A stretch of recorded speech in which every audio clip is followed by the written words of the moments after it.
Ayan, aalis tayo ngayon and then ang agenda natin ngayon is kung paano magtipid. Wow! Ako ba to? Ayan. So, nag-heavy meal na ako dito para hindi na ako kakain ng kahit na ano sa labas.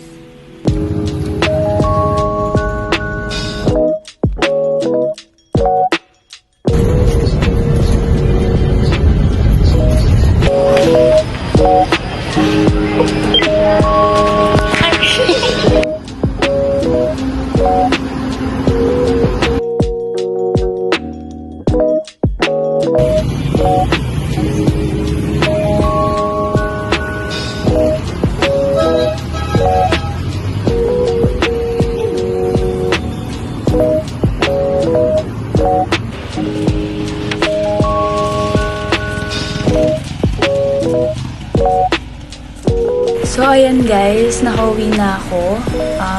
Walang masamang magtipid kasi magagamit mo yon sa oras ng iyong kagipitan. And also, kunyari may mga financial problems kayo sa bahay, makakatulong yun. And then, also, mas okay sa bahay kaysa mag-dorm.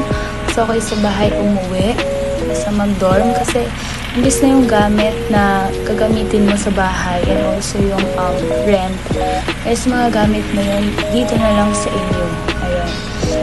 Thank you guys sa pagsama sa akin mula Malabon to Marikina. So,